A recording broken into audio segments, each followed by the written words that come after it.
लोकसभा 2024 के चुनाव को लेकर क्या सरकार की एजेंसियां और क्या देश की मेन स्ट्रीम मीडिया दोनों ही मोदी सरकार की 2024 में हैट्रिक लगवाने के लिए कमर कस चुके हैं। एक तरफ जहां सरकार की एजेंसी ईडी, सीबीआई और आईटी तीनों ही विपक्ष के नेताओं के यहां ताबड़तोड़ छापे मार रहे हैं, और वहीं अगर हम मीडिया की बात करें तो मीडिया, देश की मेन स्ट्रीम मीडिया इस समय भारतीय जनता पार्टी की प्रवक्ता बन चुके हैं और लगातार विपक्ष के नेताओं से सवाल पूछ रहे हैं और सरकार के हर गलत और सही फैसले को अपने टीवी चैनलों के डिबेट में डिपेंड कर रहे हैं। और कुछ इसी क्रम में आगे बढ़ते हुए आज तक के पत्रकार सुधीर चौधरी, जिनको तिहाड़ी पत्रकार भी कहा जाता है, उन्होंने आदिवासियों पर ऐसी टिप्पणी कर दी कि अब भाजपा को 2024 में हैट्रिक लगाने के मंसूबे पर पानी फिरता हुआ दिख रहा है। क्या सुधीर चौधरी के बयान से, क्या सुधीर चौधरी के सोच से लोकसभा 2024 के चुनाव में भारतीय जनता पार्टी को ट्राइबल सीटों पर, आदिवासी बाहुल्य सीटों पर, एसटी सीटों पर झटका लगेगा? आज के शो में हम इस बात की समीक्षा करेंगे।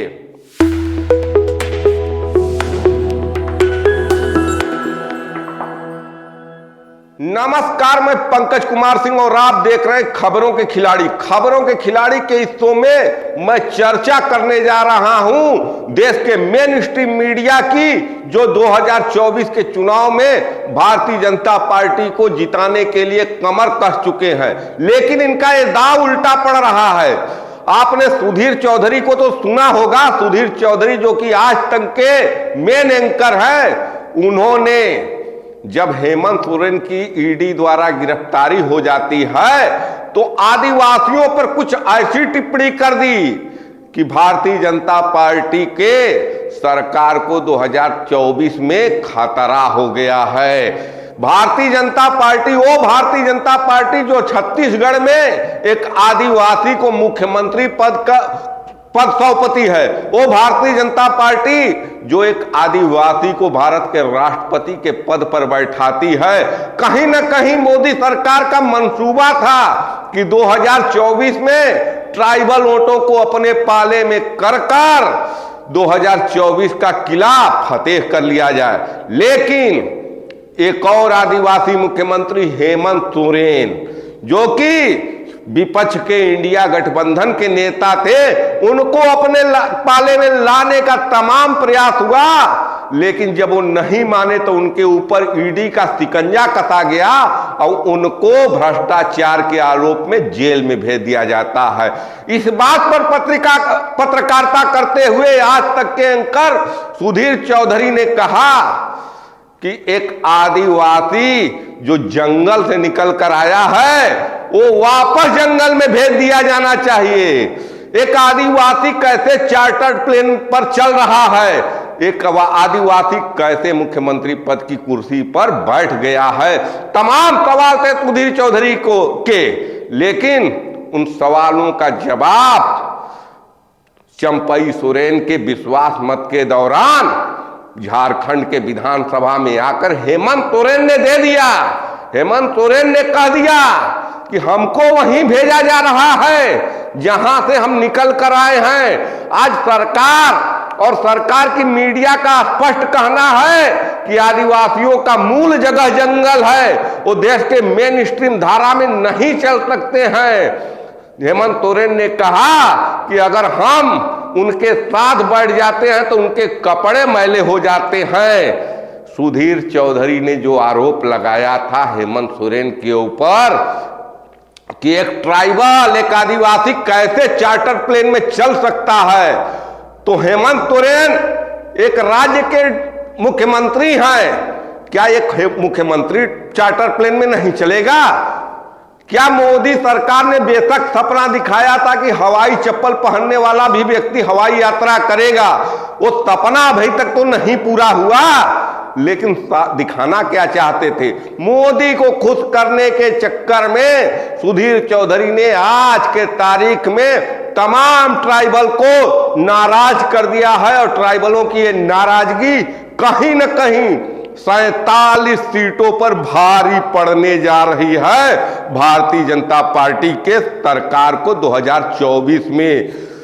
मोदी के चक्कर में, मोदी के खास बनने के चक्कर में सुधीर चौधरी ने वो बयान दे दिया जिससे कहीं न कहीं 20 से 25 सीटों का खेला होने जा रहा है 2024 के चुनाव में। और ये 20-25 सीट कितने महंगे पड़ेंगे भारतीय जनता पार्टी के एनडीए को, ये 2024 के चुनाव के परिणाम आने के बाद पता चलेगा।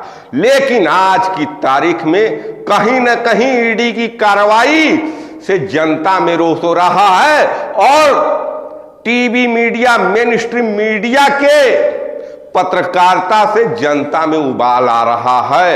ये जो मोदी के खास बनने के चक्कर में मोदी के तमाम योजनाओं का पलीदा लगा दे रहे हैं, अब उनको समझ में आ रहा होगा कि ये खेला उल्टा हो गया है। इस समय भारत की राजनीति में खेला बहुत हो रहा है और सुधीर चौधरी ने जिस तरीके की पत्रकारिता किया है, जिस ढंग से सुधीर चौधरी का एक शो बस मोदी के गुणगान में रहता है, उस ढंग से कहीं न कहीं अब ये अपनी विश्वसनीयता भी खोते जा रहे हैं। देश की सर्वोच्च अदालत सुप्रीम कोर्ट एक तल्ख टिप्पणी करती है चंडीगढ़ मेयर के चुनाव को लेकर, कहती है कि वहां प्रोसीडिंग अफसर ने लोकतंत्र का हत्या किया है।